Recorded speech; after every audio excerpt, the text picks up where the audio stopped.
کی ٹھنڈ کو محسوس کیا، نہ رات کے جاگنے کی تکلیف کو محسوس کیا، بلکہ ایک مرد قلندر کھڑا ہوا اور آپ کی بستی سے اعلان کرتا نکلا۔ وہ قاری ناصر کھڑا ہوا اور اس نے کہا، او میری بستی کے لوگوں سنو، میں نے ایک پروگرام سجایا ہے، اس میں اللہ کے کلام سے محبت کرنے والے کے سر پہ دستار فضیلت رکھنے کا میں نے پروگرام بنایا ہے۔ قرآن کریم سے محبت کرنے والی اور قرآن کو سینے میں سجانے والی بچیوں کے سر پر ردائے فضیلت رکھنے کا میں نے ایک اہتمام کیا ہے۔ اور میری بستی کے لوگوں سنو، میں نے آپ کے لیے عام ملک سے عظیم عظیم علماء کرام کو بلا کر اور آپ کی زیارت کرا کر اور آپ کو ان کی زیارت کرا کر آپ کی مغفرت کا ایک سبب بنایا ہے۔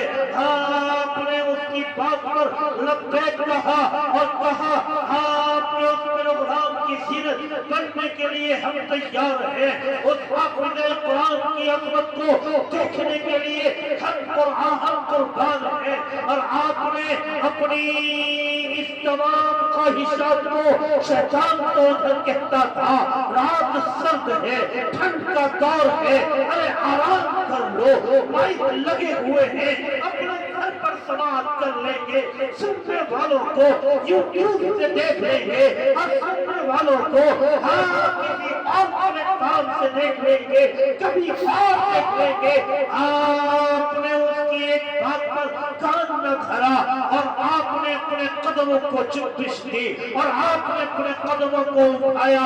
رب کعبہ کی قسم، آپ جب اپنے اس ادارے کے اس صحن میں آ کر بیٹھے تھے، ابھی آپ صحیح سے بیٹھے نہیں تھے، علماء کے قدموں میں بیٹھ کر بڑی جسارت سے آپ تک یہ بات پہنچا رہا ہوں، میرا اللہ آپ کے اوپر اپنی نظر رحمت ڈال رہا تھا اور فرشتوں کو جمع کر رہا تھا اور اعلان عام کر رہا تھا۔ او میرے نورانی ملائکہ سنو، آج اس ادارے کے صحن کے اندر تمام بیٹھنے والے بوڑھوں کی، جوانوں کی، گنہگاروں کی، میرے مقربوں کی، بچوں کی، تمام کی مغفرت کے میں نے فیصلے کر دیے ہیں۔ سبحان اللہ! یہ عام اعلان کیوں ہوا؟ جو کہ اللہ کو، جس قرآن کریم کو آج ان بچوں نے اپنے سینے کے اندر محفوظ کیا ہے، میرے اللہ کو اس کلام سے زیادہ محبوب کوئی اور کلام نہیں ہے۔ یہ اعلان عام کیوں ہوا؟ یہ اعلان اس لیے ہوا کہ اللہ کے محبوب نے، میرے اور آپ کے آقا نے یوں ارشاد فرما دیا ہے کہ او دنیا کے لوگوں، اللہ نے یہ قرآن آپ کی ہدایت کے لیے نازل کیا ہے، یہ قرآن آپ کو زندگی کا شعور سمجھانے کے لیے نازل کیا ہے۔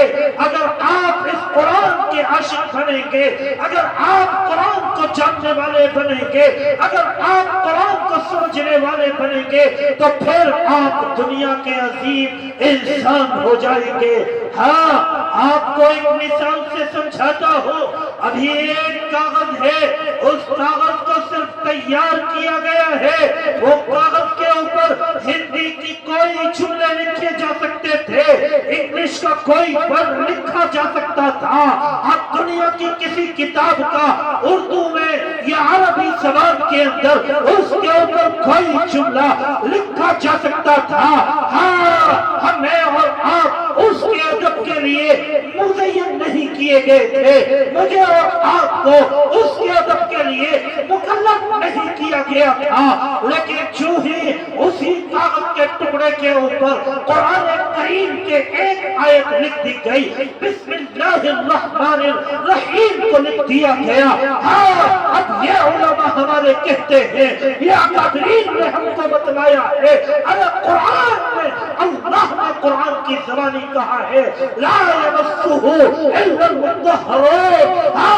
خدا خبردار، اگر آپ نے بغیر وضو کے کیے اس قرآن کے کاغذ کو چھوا تو آپ گنہگار ہو جائیں گے۔ قرآن کو پکڑا، قرآن کے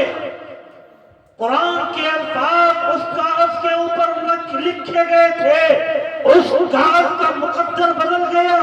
اب کوئی ناپاک اس کاغذ کو نہیں چھو سکتا اور کوئی بے وضو اس کاغذ کو نہیں چھو سکتا ہے.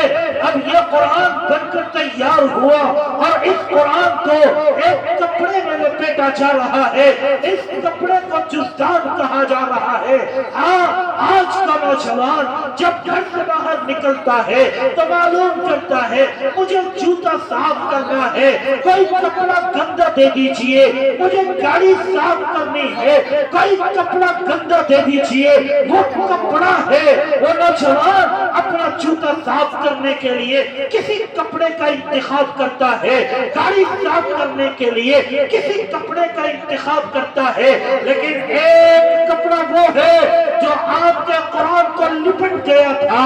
ایک کپڑا وہ ہے جس کا جزدان قرآن کے لیے بن گیا تھا. ہاں اب کوئی بھی اہل علم, کوئی بھی اہل عقل ایسا نہیں ہے کہ اس کی غیرت یہ گوارا کرے کہ گھر کے اندر گندا کپڑا وہ جزدان کی شکل میں رکھا ہوا ہو اور وہ اٹھائے اس کو اور اپنے جوتے کو صاف کرنے لگے. کیوں؟ اس کے دل کے اندر اس بات کا ادب موجود ہے کہ یہ قرآن سے لپٹا ہوا ہے. یہ کپڑا وہ کپڑا ہے جس نے قرآن کو اپنے اندر سمو رکھا ہے. پھر اسی طریقے سے اللہ تبارک و تعالی محلوں میں سے ان سینوں کا انتخاب کرتا ہے جن سینوں کو اللہ محبوب بنانا چاہتا ہے.